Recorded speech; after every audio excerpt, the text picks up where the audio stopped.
En el verso 20, el Señor nuevamente les hace a ellos recordar lo que vimos al inicio de este capítulo sobre la alimentación de los 4,000 y les hace la pregunta de cuántas canastas recogieron. Digamos, si él se refería a comida, que es la parte donde ellos están entendiendo, pues les está diciendo, no, yo no estoy hablando de comida, porque si se dan cuenta, hizo falta comida y bueno, hice la oración, multipliqué la comida, entonces por ahí no voy. Lo que estoy tratando de hacer es que a veces nosotros los seres humanos, como no tenemos el hábito del ejercicio que la Biblia enseña de meditar, eso significa indagar, repetir varias veces lo que la Biblia enseña, digamos, veámoslo así, agarremos un verso, digamos,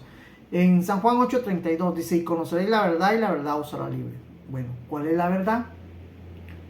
Dios. ¿Cuál es la verdad? Cristo. ¿Cuál es la verdad? Algo que no se puede contradecir. ¿Cuál es la verdad? Lo que estoy tratando, esa debería ser nuestra forma de indagar, repetir, volver a analizar, pensar y sucesivamente pensar, hasta llegar a un punto donde tener concretamente dentro de nuestros pensamientos cuál es la verdad. Entonces, la verdad de Dios, la verdad del hombre o la mentira que a veces nos quieren vender como verdad. Entonces, está en nosotros el percibir. En este caso, el Señor estaba hablando de la levadura de los fariseos, de los herodianos, no estaba hablando de comida, como los discípulos estaban tratando de entender. Por ello es que les vuelve a hacer el recordatorio en parte para que ellos entiendan que no hablaba de comida. En el verso 21 entonces les dijo, ¿todavía no entendéis? Fíjense que me he dado cuenta, no lo digo por ustedes, lo digo por mí. Me acuerdo cuando a veces en el pasado, cuando yo no practicaba este ejercicio de indagar o tener concreto algo que lógicamente es importante tener, pues de cierta manera, digamos, habían personas que me explicaban, mire esto y esto y esto, digamos, me contaban algo, me decían algo y yo me quedaba, ok. De repente me dicen, ¿se acuerda de lo que le conté yo? No. Fíjense que como seres humanos, la misma Biblia también lo confirma y dice que somos oidores olvidadizos. Entonces, la dinámica de volver a pensar y meditar de día y noche, tanto en la palabra de Dios como a veces en cosas o conversaciones que tengamos, lógicamente que sean importantes, que nos edifiquen, es para que nosotros recordemos, para que nosotros tengamos presente en el momento exacto que necesitemos lo que de cierta manera nos están, ya sea diciendo, o nos están contando, o estamos averiguando. Eso es importante, tanto en nuestras relaciones como personales, familiares, congregacionales, de trabajo.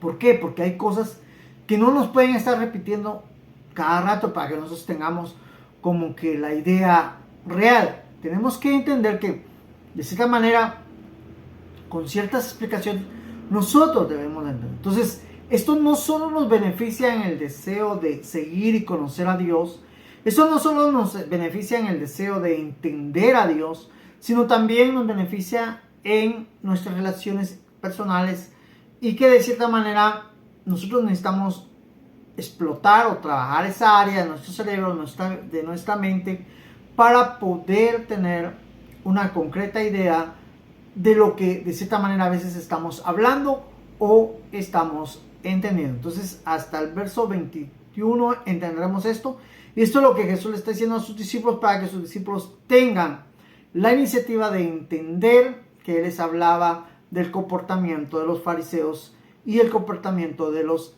herodianos. Después llegaron a Betsaida y llevaron un ciego a Jesús y le rogaron que lo tocara. Jesús tomó de la mano al ciego y lo sacó fuera del pueblo. Le mojó los ojos con saliva, puso las manos sobre él y le preguntó si podía ver algo.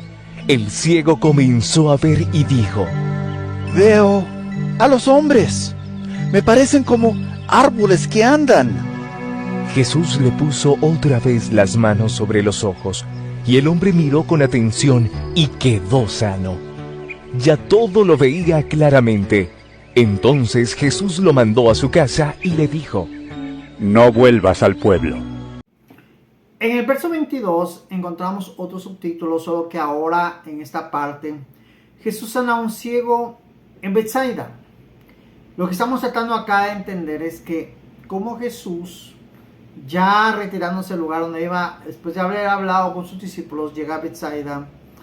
Y lo primero que encuentra es un grupo de personas que le llevan a un ciego. Lógicamente pueden ser familiares, pueden ser personas que de cierta manera les interesaba no solo superar el lidiar con un enfermo, bueno, en este caso de un padecer físico.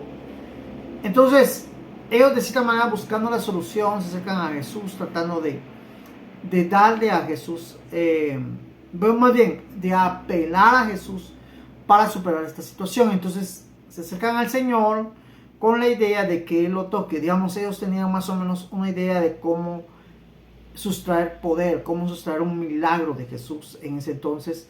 Y por ello se acercan a Jesús de esta manera, que es lo que entendemos en el verso 22.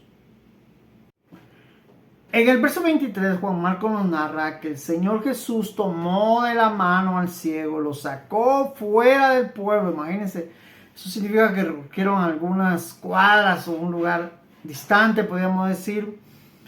Y dice que al estar afuera, le mojó los ojos con la saliva del Señor y le puso sobre él las manos y le preguntó si podía ver algo. Algo que a mí me llama la atención es que el Señor Jesús jamás utilizó el mismo patrón para realizar un milagro. En este caso quiero tocar esa parte porque algunos pensamos que si Dios nos sana con un vaso de agua, ha pasado. Algunos dicen no, con ponerlo en la mano, también ha pasado. Lo que estoy tratando de hacer es decir que el impulso del Espíritu Santo, la fuerza, lógicamente, que ha determinado hacer el milagro y que ha determinado utilizarnos, no somos nosotros, eso que nos quede claro. Nosotros solo somos el instrumento. En mi caso, no busco hacer un milagro, no quiero dejar marcado a alguien, vamos a hacer un milagro, no. Pero si se da el milagro, entiendo que es el Señor haciendo. Entonces, acá nos está dando a entender que el Señor determina usar la saliva. Poner sus manos con saliva en los ojos del ciego. Y hacerle la pregunta.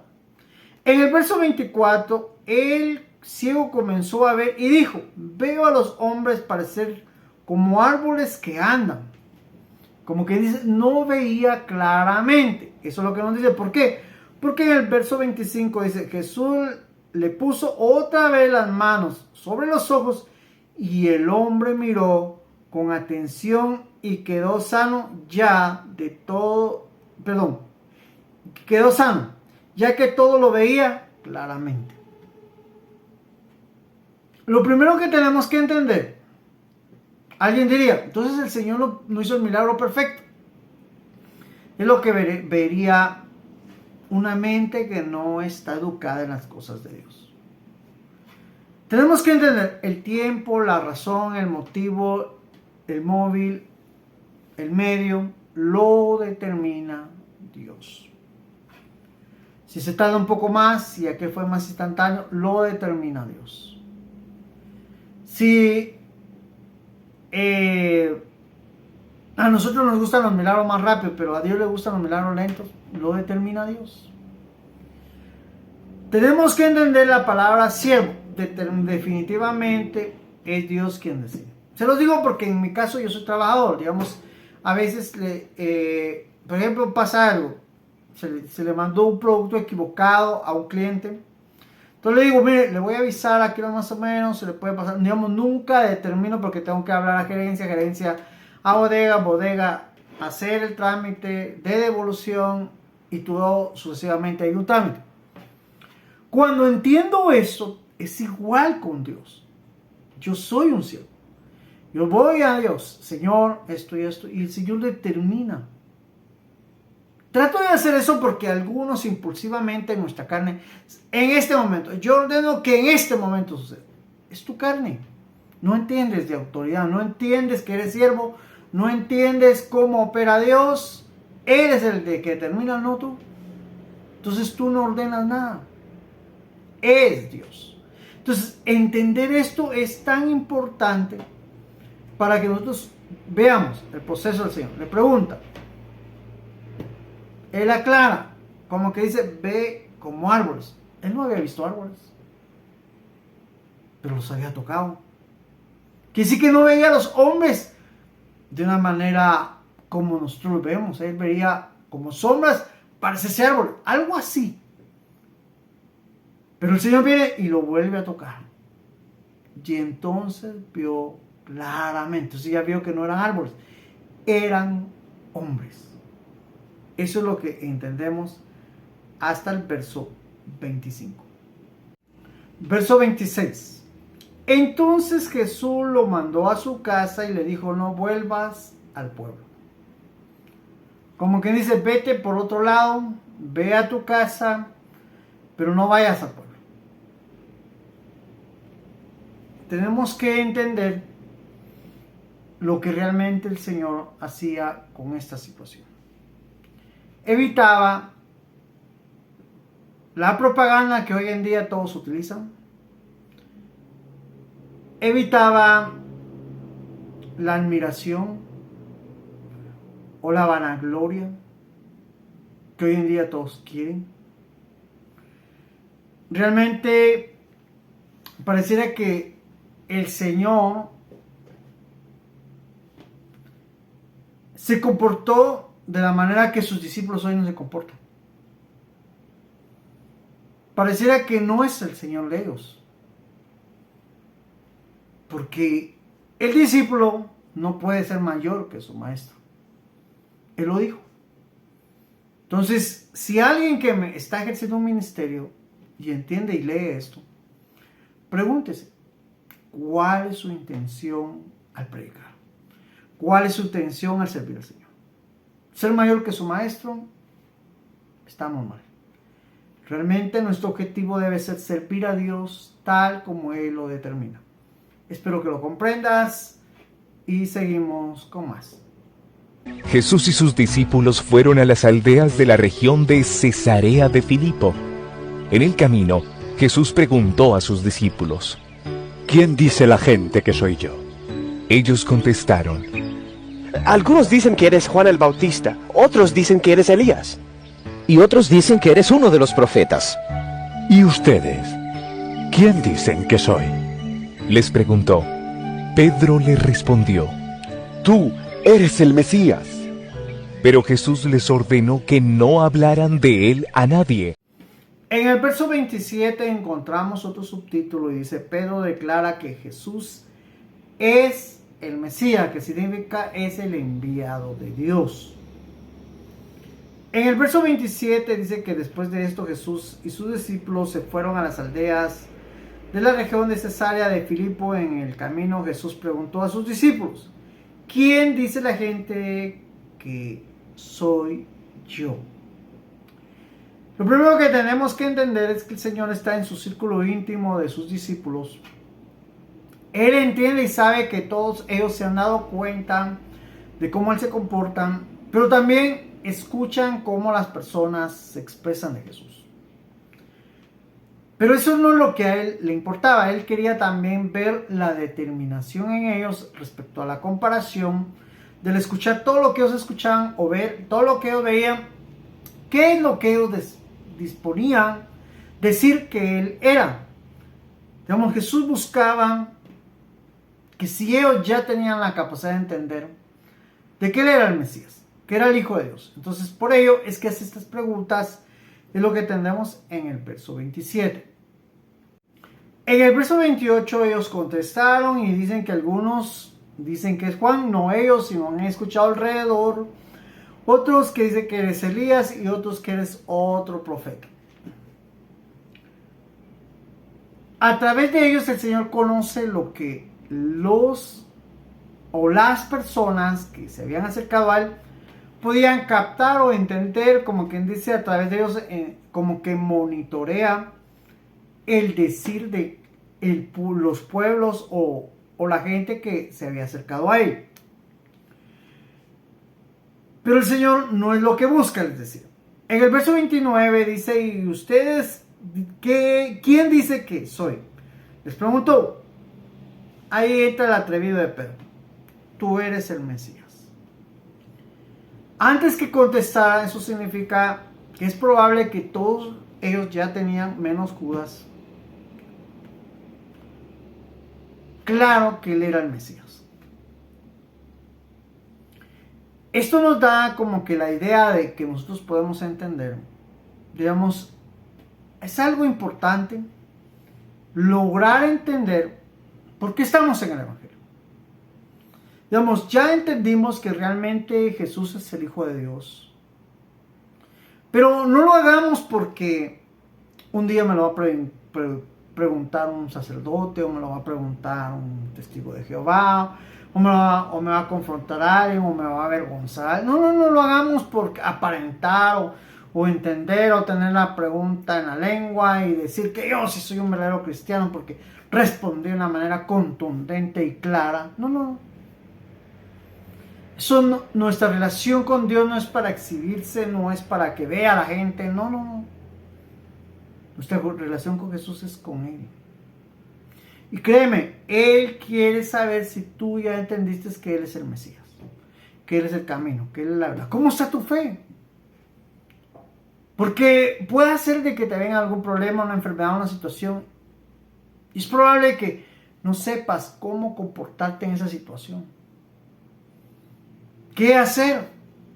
Entonces necesitas entender que es importante entender si estás con Dios.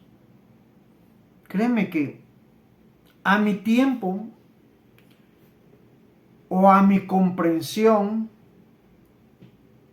hoy en día me he dado cuenta que para mí en el pasado la muerte era algo difícil de enfrentar. Pero me he dado cuenta que la Biblia nos habla que es ganancia. Que realmente morir es pasar a la eternidad.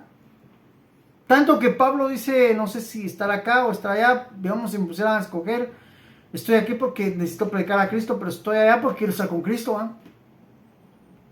Estoy tratando de decir que he llegado a ese punto donde la muerte solo es aquello que nos da la facultad de ir directamente con Dios.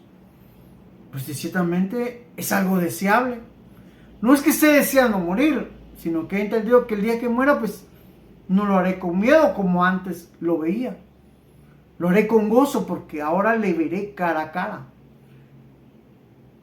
Eso solo se logra si entendemos que Él es el Mesías, que Él es el enviado, que Él es el Hijo de Dios, que Él es el camino, el único que me lleva al Padre, que Él es la verdad, que es la vida. Y ahí, aunque me digan loco, aunque me digan fanático, aunque me digan equivocado, perdiendo el tiempo y cosas que están mal, que la verdadera religión es otra, que no es esta. Bueno, si es de religión está bien, pero yo no estoy en religión, yo estoy en el camino, la verdad y la vida. Estoy en Cristo Jesús. Por ello, no me interesa quién opine a mi alrededor. Me interesa lo que el Señor opine de mí. Y yo quiero opinar lo que yo opino de Él. Así que eso es lo que el Señor busca. Y espero que tú también puedas responder de una manera correcta. En el verso 30, después de que el Señor entiende lo que ellos realmente saben respecto a Él, dice en el verso 30 que Jesús les ordenó no hablar de Él a nadie. Digamos, no contarle, miren, Él es el Mesías, miren, no. Lo que ellos entendían de Él, lo que ellos ya habían logrado entender de Él, el conocimiento que ellos ya habían desarrollado, no era para contarlo en ese entonces. No era para que ellos narraran o dieran a conocer, no lo era, no era el tiempo de hacerlo.